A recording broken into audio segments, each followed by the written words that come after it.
To the Tomsky Analysis. I'm David Tomsky. I'm your host. I'm going to turn this light on because we're live. How's that, huh? David Tomsky, your host. Glad you can join me today. I've been away last week. I did not get a chance to put out a video. I'm sorry. But I'm back. We got a lot of things planned. For those of you that don't know, I'm going to be doing some speaking engagements. I'll be here in the Canonsburg area at the Frank Harris Public Library, June 15th, between 1 and 3. If you're in this area, if you're in the Pittsburgh area, Steel City, or surrounding areas, drive down to see me, to meet me, and Ashley will be there as well. We're going to have a good time. We're going to be talking about events of this world, the lies we face every day from our leaders, the basically misinformation, the conspiracy theories they tell us we shouldn't listen to. We're going to talk a lot about all those things and have some question and answers as well. So please join me. While you're watching this video, please like, subscribe, and share the video. I have been, and I know YouTube claims they don't, but I have been sort of blacklisted here on YouTube. I've been shadow banned. My viewership dropped. I've lost thousands of views. I mean, a lot of things have happened. And once I start really hammering home true news, I started falling off the good graces of our friends in the ivory tower of Google. So, you know what? That's okay. With your help, we can build this back up. We've rebranded, as you know. We're going to come hard with information. This is a crazy, crazy year. And I'm not going to digress on that one. It's a crazy year. So what I'm hoping is that we can overcome our small channel status and a lot of the shadow banning that probably goes on and build a very, very, very good platform here with great news, accurate news, and commentary. Okay, having said that, today a lot of crazy things are happening in the news, and I wanted to go down just a few of them. We're in the midst or the height of an election year summer, okay? Presidential election year summer. Okay, so I've been through these quite a few of them over the years. I still remember, age myself here, date myself, should I say, sitting on the couch, and I've mentioned this one other time in a video with my mother, and I was probably 9 years old, or give or take, and we were watching the Democratic National Convention in Chicago. What a freak show it was. And they were, epic times. War, Vietnam, protests, this new age of freedom, enlightenment, and all these crazy things were happening. Things we really don't understand even today in many ways, how it affected America. And in many ways, things that happened that negatively affected America. Okay? And I remember her telling me, boy, David, things are going to change. And they did. What we knew of the Democratic Party collapsed and a new one was built. The Republicans, not much better. And hence I've become, in recent times, a political atheist.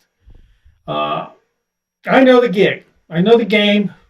And if you don't know the gig or the game, you're going to fall for anything they tell you. And I watch people at these, for instance, Trump rallies, and I feel sorry for them. I mean, he could say anything, and that's right. It's going to happen. And I can't say that for Biden because I don't know that he even goes to rallies. I don't know if he remembers he was there. You see where I'm getting at? We've got a destroyed, a catastrophically destroyed political system. That the best two candidates you have is Donald Trump and Joe Biden. And I know a lot of people who watch this are conservative and they're Trump fans. And I'm going to talk a little bit about that today. It isn't that I don't, think there's some things that he has in him that have a good idea. I'm not saying that. There's not many, and a lot of it's just hype and talk and himself talking and his dream of being a hero and put up on a pedestal and his butt being powdered by his adoring fans. Unfortunately, American politics and the world of geopolitics is not one-line taglines that you put on an email or in a campaign rally. See, that's the problem with all of it. It's fake. And they may believe it to some degree that it's not fake, but it is. Because, well, we're going to get into that. And let's hold off. Let me first go to Ukraine. Ukraine is crumbling. Their army, their military is crumbling. And of course, I've gone on record as saying quite a while ago that Ukraine would lose the war, and it would lose the war badly. The Russians are turning up the heat. Ukrainian lines are collapsing. Their defense lines are shredded. The Russians are making massive gains all the way through. And, you got to look at it this way. Where does it go from here? Well, that's the good question, okay? Our friend, Secretary of State Tony Blinken, part of the wink and blinken and nod group up there in the State Department and the Defense Department, and the White House, where Blinken is, these people were clueless. So Ukraine had hosted him in Kiev. And he went around, and believe it or not, he was playing guitar in a nightclub, an underground nightclub in Kiev. He was playing a guitar, supporting Ukrainian people. Maybe that's his calling, because he's not a very good Secretary of State. Maybe he should go on the road with his nightclub act. He wasn't very good. Okay, I can't play it. It'll be copyrighted, and I'm not going to.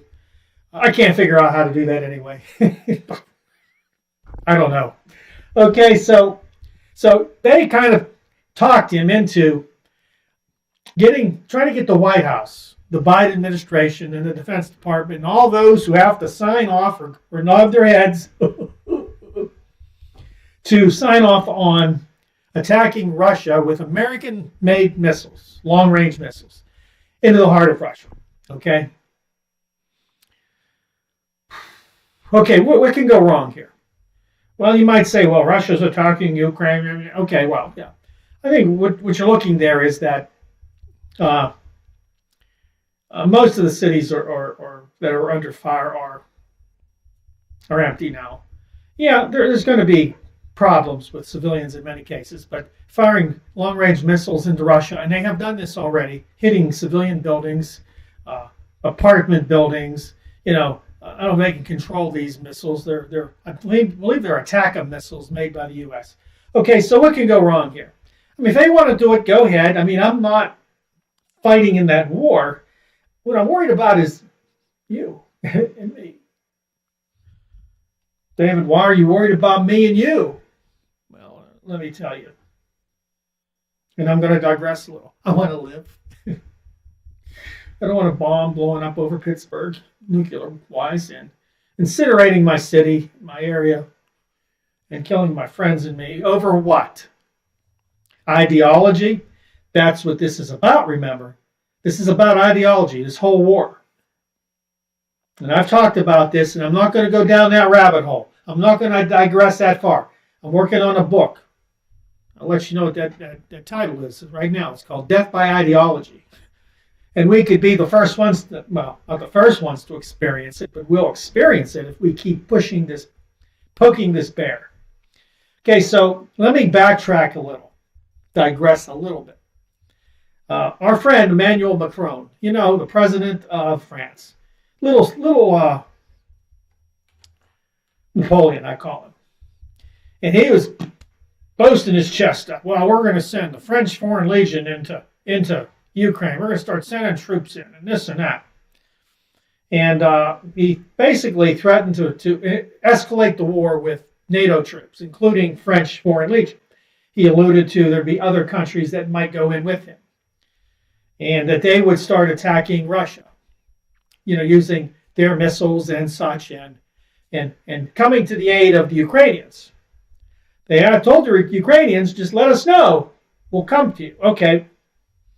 Well, those of you that don't realize that NATO is a paper tiger, and of course France belongs to NATO. The British Army will not fill up Yankee Stadium. Okay. This is what we're dealing with. All the weapons that they had in excess are gone. They sent it to Ukraine. They can't produce weapons. No country in Europe can produce enough weapons to keep up with anybody, nor can we. It's a whole other story as well, and I'm not going to go down that rabbit hole either. Suffice it to say, our military-industrial complex cannot produce enough weapons to stay in this type of war for very long. We don't have a war economy. See, in World War II, and I am digressing. Sorry. I'm digressing here. To have a war economy, you go back to World War II when we had to retrofit factories and employ millions of people in these factories to build tanks and bombs. I mean, we had them everywhere. Everybody, even the automakers, were making tanks and stuff. They retrofitted the entire economy for this. Now we don't have that. And then for us to do that, it's almost impossible today because of the cost and the tooling and the skilled labor. We do things in factories by the military-industrial complex. They have their grouping of people. See, so when someone tells you, war economy is the best economy, it'll get us out of recession. Anybody says that, says, you really want to be in a war economy? That means people are getting killed somewhere so that you can have a better economy. But I digress there, too. Those people, what we call here in Canonsburg, Pennsylvania, and the Pittsburgh area, are idiots. Okay? Stay away from them. Okay? Anyway, so you have no really ability to keep up with the production, the capacity the Russians have. You can't do it. They do it well. Kudos to them. So Macron, back to the Macron story, he, Britain and these people wanted to get involved and say, we're going to come to the aid of Ukraine. Well, the Russian consulate, I guess, the ambassador called them both in. And once they got out of that meeting, all of a sudden, the French came out and said, we don't have any troops in Ukraine. We've done nothing. We're not going to do anything. We're gonna be neutral here. We're not involved in this fight. Of course, you heard nothing out of the British government because they're a bunch of creeps. So what happened there? Well, what was said by the Russian ambassador, directly from probably the Kremlin, I'm guessing, was that if you have troops, your troops in Ukraine, we will target them. If you use your missiles and attack Russian soil, we will go and find where those missiles came from and attack those bases, those factories, or whatever it is, whether it's on your soil or somebody else's soil, we will attack them. That's terrifying because we now know from the Russian missile strikes in Ukraine that they can hit anything, anywhere, any place, anytime. And you can't shoot them all down because they do have Kinjal hypersonic missiles. So having seen these firsthand, the European leaders, they knew that this was not a threat. And everybody wants to say that they're threatening these poor Europeans, but no. They were told to stay out of the fray. This was really a limited war between two countries. We all got involved, sent all of our equipment. We've sent people. They're getting killed. And we still couldn't stop the onslaught of the Russians. So now we're desperate. This is what you better fear. You think cooler heads will prevail. See, people misinterpret the United States. They think we're the master of diplomacy. We go, we sit down and this is how it's going to work. That day is gone. Gone. Especially you older people. Grow up. World War II's over. I'm sorry. We think it's 1980 again. I think Ronald Reagan's in the White House. Oh, just park one of our destroyers or one of our aircraft carriers off your coast and blow your whole country up. Well, good luck with that. Go ahead. Go ahead. Let me warn anybody that's on those ships, duck. Okay? Those days of warfare are gone. It's one of the things I'll be talking about at the Frank Sarris Public Library. What we conceive, we understand of warfare, of diplomacy, of the geopolitical world has changed. And most Americans have no clue. None. Zero. Zilch. People get mad at me. Oh, you're not American. Yeah, I am. I love my country. I want it in one piece. Okay? I don't want to have to drive somewhere and say, you can't go there. It's a radioactive area. Where Detroit was. Gone. Chicago. Gone. I don't want that. I don't think you do either. But guys like Blinken and these neocons, these neoconservative nutcases on both sides of the aisle will push us and push us and push us in there because of ideology. Because of their hatred for the Russian people. Russia. I don't know. I don't have any problem with them. I don't. Are they bad guys? I don't know. I don't think. I really don't. I think they're just trying to live. I think what we had is a bad situation. And here in the United States, we pushed again. We poked. And that's what we did all around the world. That's why people don't like us more and more and more. So when this threat came, this sort of counter threat came out, this sort of died off. But the more and more the Russians advance, and it looks as if Zelensky is now no longer president, although he's now still in charge. There was no election. So he's a dictator under martial law. So he's trying to get people to join to push him to the front lines to fight. Now imagine you're 20-some years old, 18 years old, very little training. You go to the front lines where you know about 600,000 of your fellow comrades were killed over the last 2.5 years. Do you really want to do that? Or do you want maybe there to be a negotiated peace? Well, that's not going to happen because, you see, we lied so many times to the Russians. Yeah, we'll sign this peace agreement, but we won't honor it. We've done that multiple times. Oh, yeah. Not going down that rabbit hole, but yeah, that's true. So they're going to finish what their objective is. And their objective is fairly simple, to take all Russian-speaking areas off of Ukraine again, to liberate those people that speak Russian. And that's mostly the areas they're in now. Now, the problem is, will they have to go farther? Will Ukraine just compromise and say, listen, okay, we surrender, we're done, we'll be neutral, we won't have army, we won't have missiles on our territory pointed at Russia. If they agree to this stuff, then maybe they won't go all the way to Kiev. I don't know what's going to happen. Nobody tells me stuff like that. You know, I tried to call somebody, no one answers. Called the White House, no one calls me back. Don't know why. Anyway, so this is ratcheting up to what could be a devastating consequence.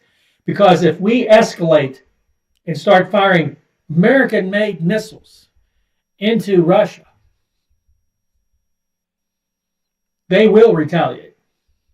And if it gets worse, and if other countries start deciding to put troops in Ukraine, it will ratchet up farther.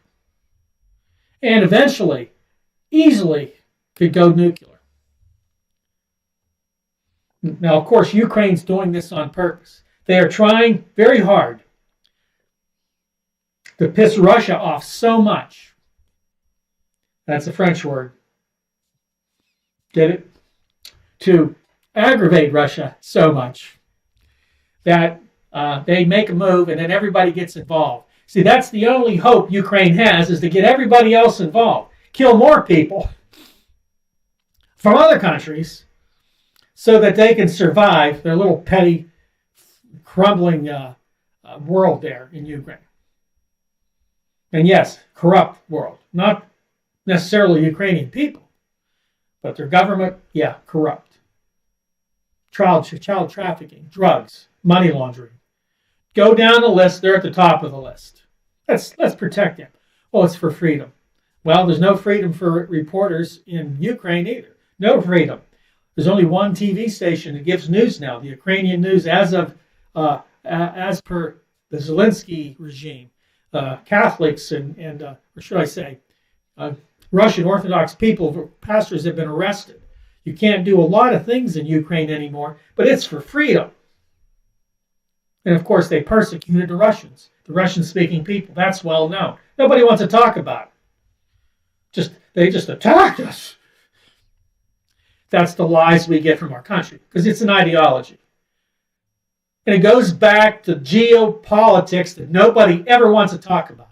They don't understand it, because their little tiny minds are stuck on football and their kids playing soccer. How cute. And, oh, we got a business meeting. We're going to have hors d'oeuvres. We're going to have all kind of nice things. Oh, yeah, by the way, we're going to go into an amusement park. We can't bother ourselves with reality. So we go with the line.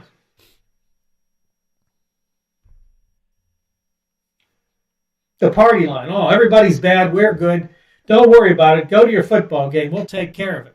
Oh, by the way, we had to send your kids into a war zone. We're not at war, but we're sending them into a war zone. And if they come back hurt or damaged with problems, don't worry about it. That's their problem. Go on the streets. I've been in the streets of Pittsburgh. See how many veterans are sitting there homeless. Signs. Oh, we'll take care of you. We'll send you to these useless wars for freedom. Freedom? Whose freedom? Who did you liberate? Well, like Kuwait. Did you? That's a whole other story. Weapons of mass destruction. Georgie Bush. Yeah, liar. So we're on the edge there of World War III. So pray about this, people. This is something you should be praying about. This is if you're a Christian out there, start praying that somebody starts making sense of reality here. But we don't know what's to be. The world that we know has changed drastically. What we used to know has changed drastically. Those of you listening to this video channel for the first time, I've talked about this. Go back and watch videos, and you'll see I've tried to explain the changes that have been made over the last, even since 2008. And many people, especially older Americans, tend to still think that everything's the same, that we are on top of the world and we can do what we want. But the world is a bigger place than the USA. And, there are now groups of nations that have bound together in an economic a structure called the BRICS. They have grown in mass and structure, in wealth, in GDP, in population, and militarily. That now it gets harder and harder for the Americans to stay on the top of the world that they want to be the boss, to have to be the people that can do whatever they want. We're now losing some of that privilege. It's starting to dwindle quickly. And it affects not only our stature in the world, but our economic power, okay? Our political power. Things start to deteriorate as you no longer have the first pick of everything, And we've been very blessed in this country to have the opportunity to live as we did. But as you can see from the economy, those times are dwindling as well. Next thing here I want to talk about. Now, there's rumors that Joe Biden will be removed from the Democratic ticket around June 13th. I've seen this in many, many forums. And, I don't know that it's true. I don't. To me, it makes sense because, let's be honest. I mean, he's not fit to lead. He's not. It's obvious. It's not. I'm not stating this as a happy fact. I never liked him. Of course, again, I'm a political atheist. Why would I? But I feel bad for older Americans who get dementia, who have issues, cognitive issues, physical issues, and yet he's trying to run a country that now is in a decline. And everybody blames him 100% for the decline. I will go on record and say he just added to the problem. He's the final solution to help bury the United States. Because I believe, as again I've said and stated on this channel, This is a planned destruction of the United States. It isn't all the bad guys in the world just want to get us because they hate our freedom and they hate us. You know, that moronic line everybody uses to somehow justify us being ridiculously stupid in our world politics and our economy. They're all out to get us. Okay? No, they're all just tired of us, I think. So Joe might go. And how bad is it to me that you have a candidate like a Donald Trump and a Joe Biden running?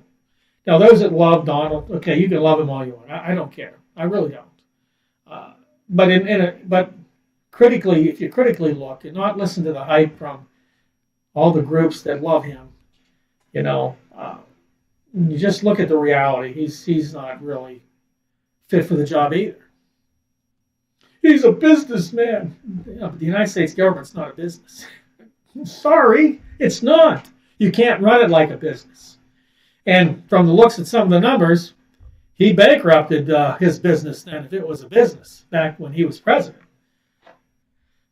So let me go down the list here. Okay. Now his campaign. He just went on, and I watched a little slice of his campaign speech. He's going to fix what's wrong with America in 6 months or less. He was saying how people were saying it'll take 8 to 10 years. If you're doing 8 to 10 years, we don't need you. Get out of here. I could do it in 6 months. It's like name that tune. I can name that tune in 2 notes. I can name that tune in no notes.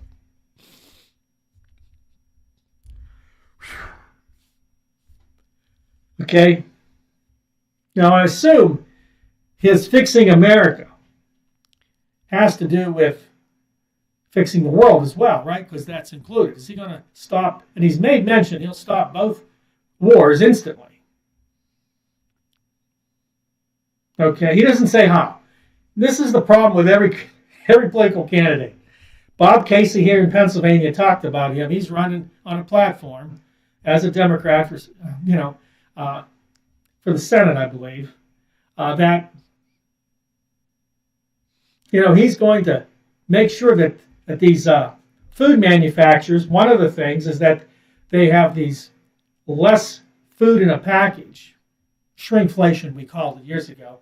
And they still have the same package, there's less food in it. There's less cereal. Instead of 8 ounces, it says 6. And they charge you more money. He's going to stop that. Well, Bob, where were you 10 years ago? This economic problem didn't start yesterday. It didn't start in 2020. It started in 2008, in my estimation, in my expertise. That's another digression. Sorry. But, again, they don't really tell you how. They're just going to, you just can't, as a congressman or a senator, just say, hey, you're going to stop that. You need support. You need bills. You need people. And then in the end, what these companies going to do? They're going to do what they want. Okay, so Trump said he's going to fix things. He did allude to cutting entitlements, Medicare and Social Security. I didn't hear the quote. I was trying to find the quote before I went on air today. I know he said similar things in the past. Good luck with that. Okay? Good luck with that. He says a lot of things that, that sound fantastical. I'm going to fix the world in 6 months. He also said that the tax cuts, when he was president, he had massive tax cuts. Massive tax cuts.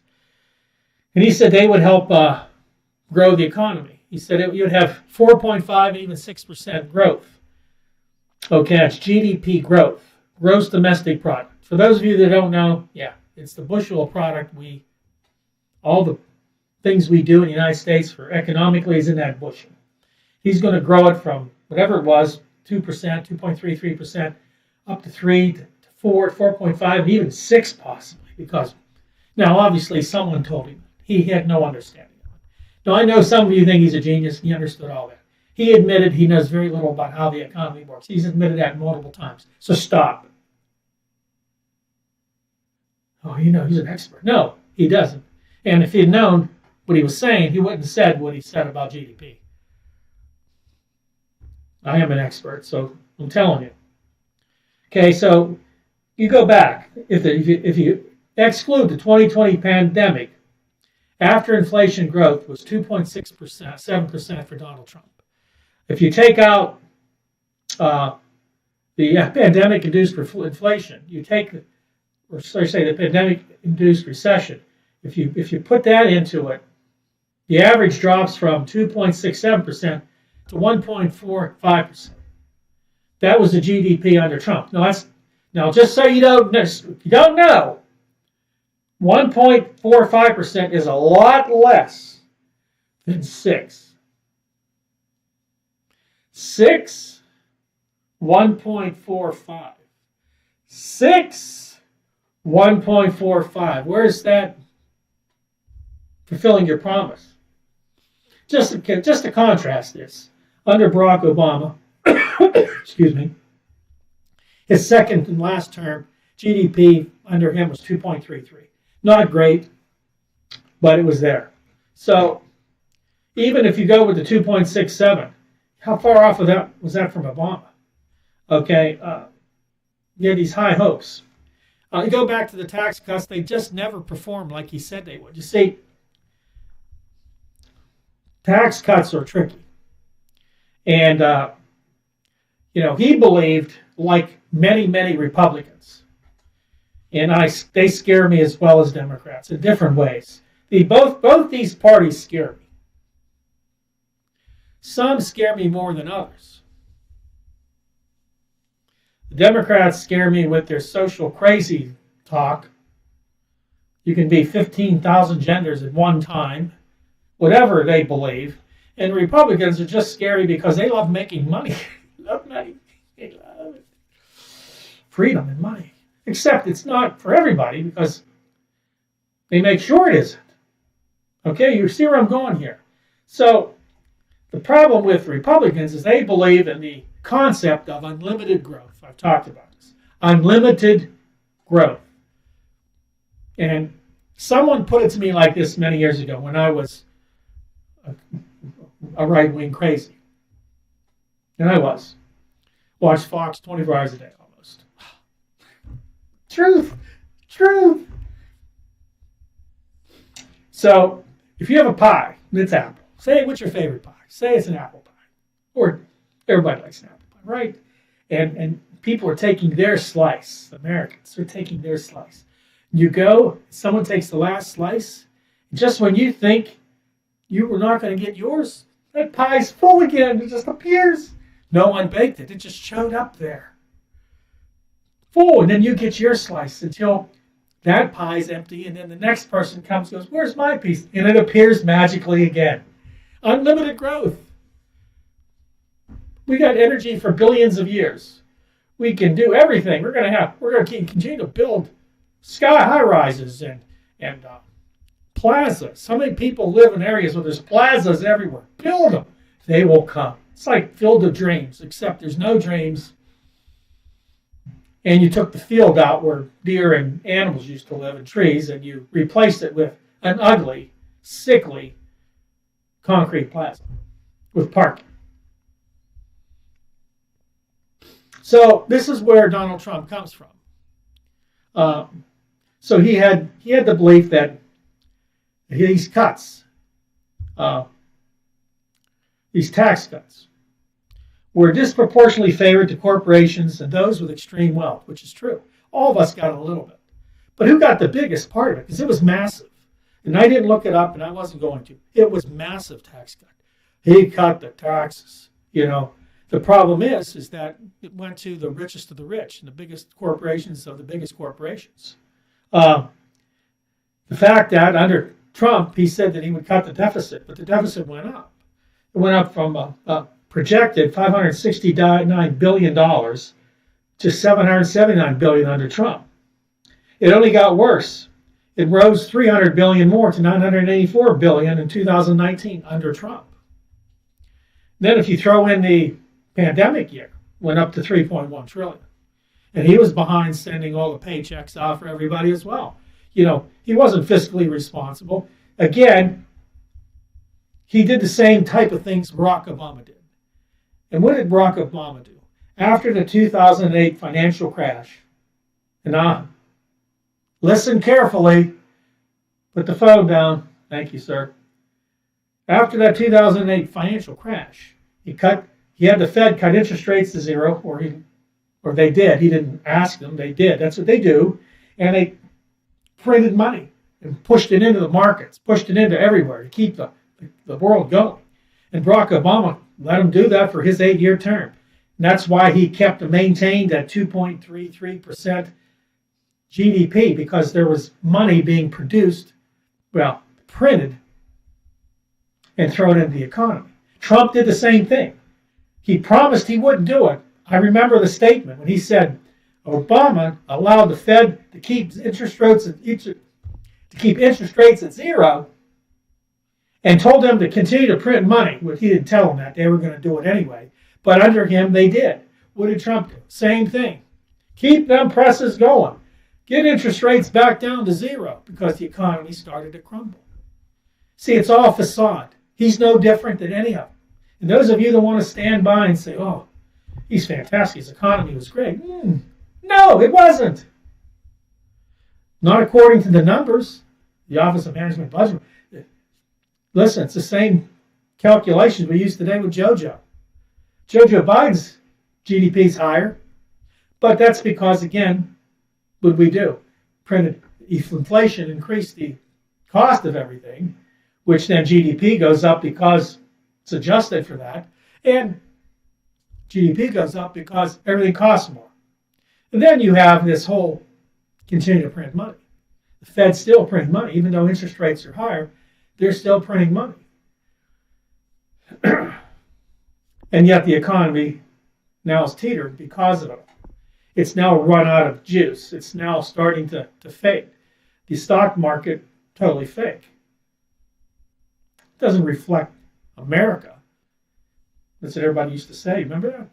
What happens in Wall Street affects Main Street. No. Wall Street's its own street. Main Street's not even in the zip code anymore. I think 80% of the stocks are held by 2 or 3 or 4% of the population. I forget the number. I could be wrong, but it's that bad. So where does that affect you? Except that the unlimited growth syndrome is for the rich, not for you or me. And Trump's no different. He doesn't know what it's like to be me, sitting in this basement trying to produce a video, and going to work and paying for bills and medical bills and issues. He isn't like the average person who's working 3 or 4 jobs to pay for what they have. He's not. And that's most of them today. That's all of them. Lindsey Graham, he wants to go to war tomorrow. Lindsey Graham is this. I'm ashamed of it. I think he's from South Carolina. I'm ashamed of those people for voting that guy in. I'm ashamed. He's going to get us killed. It's another guy. These people all are in the same mindset. Just like when they passed this budget to give Ukraine more money, 72 billion, whatever it was. Why? Why would you do that? Why would you do that? Because of ideology? Because you think somehow you're going to stick it to them? You know who's getting stuck is Europe, who is basically in recession because of it, broke. We're on the edge of that as well, financial Armageddon. Every country in the world stacking up against us. The dollar is under attack, and it will fade. It will never be gone until they have a central bank digital currency. It will never completely go, but it's going to be tainted. It's going to be worthless. It's going to make us poorer.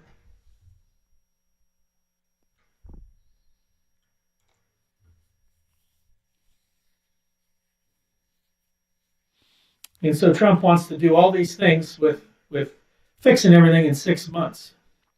How's he going to do it? Executive orders? Everybody complains about all these other executive orders. Is that what he's going to do too?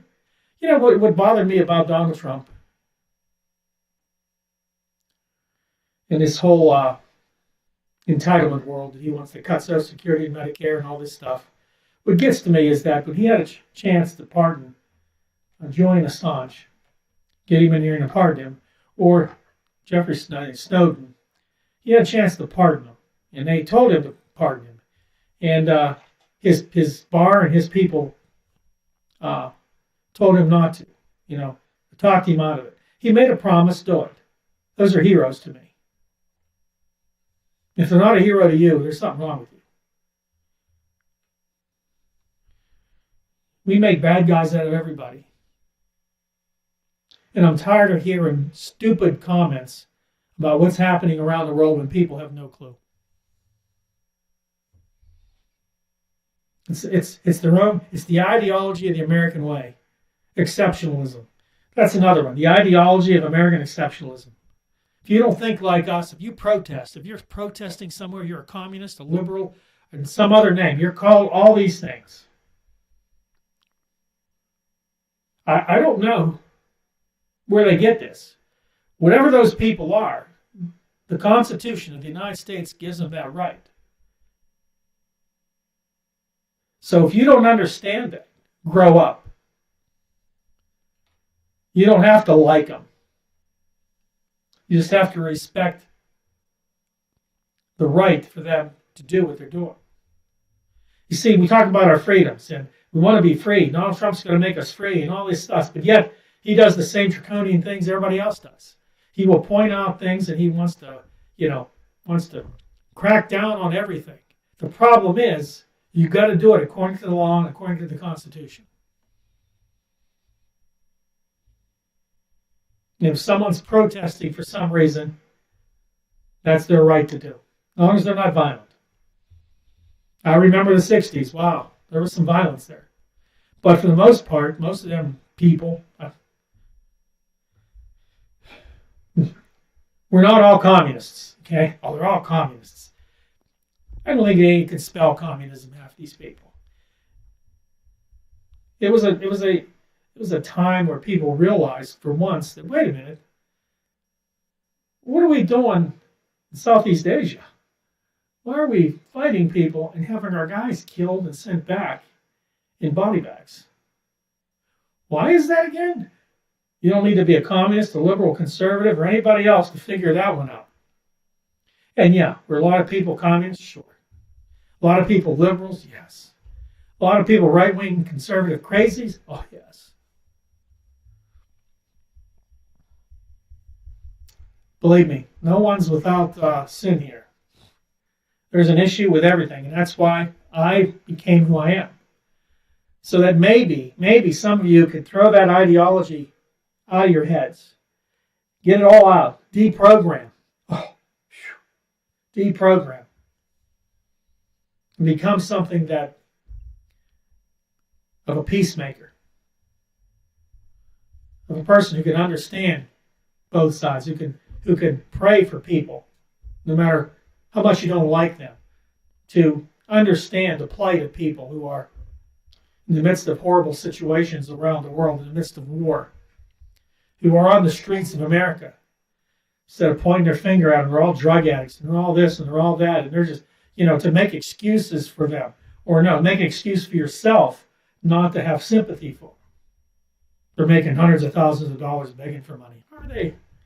I'm sure there are some people that might do that. I used to say that in New York, but when I go down the streets of Pittsburgh and I see people lined up at a church, wraps around half the city to go get a lunch.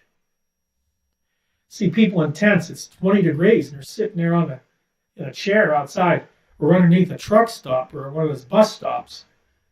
And we're saying, oh, they're all this, they're all that, they're all this, they're all that. Well, see, the problem is the guys like Biden and Trump and Barack Obama and George Bush and all these people, they had these fantastical ideas. Remember Nixon's or Johnson's war on poverty made it worse. See, because all we say about this country, sadly, that capitalism works. Well, we have crony capitalism. It's a different type of capitalism today. It's crony capitalism. And it works for a small percentage of people. The rest is sort of the old trickle-down idea. Remember that Ronald Reagan trickle-down economics? People loved that. It was baloney as well.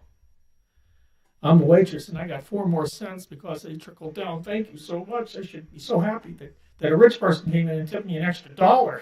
Oh, wow.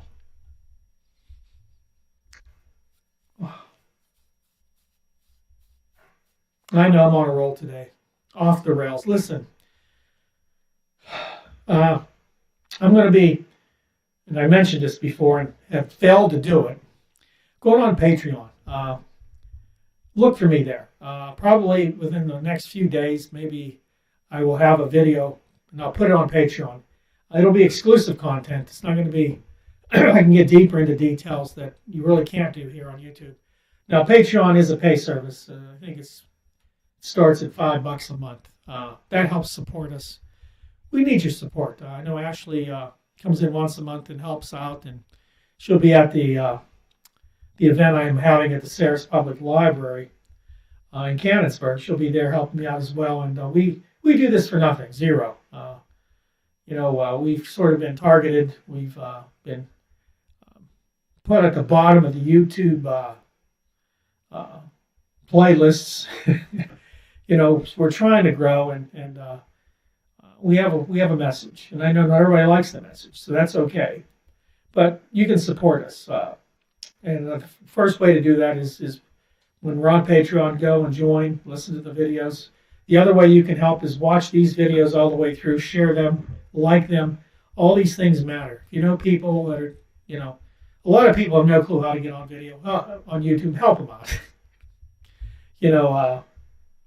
I know people are older, they don't have email addresses, so they can't subscribe, but they watch. And those hours go to help us. For us to even be considered for monetization, it's 4,000 hours. Boy, I lost hours. I used to be close to 1,000. I'm no longer even there. So we need your help. I mean, I'm calling out to my friends and family members. Those of you that watch, help us get the word out for this video channel to survive and to continue. I think we have a lot of good things to say about reality. We're popping bubbles left and right. Please make sure if you want to contact me, you can go to truthmatters@yahoo.com. That's truthmatters_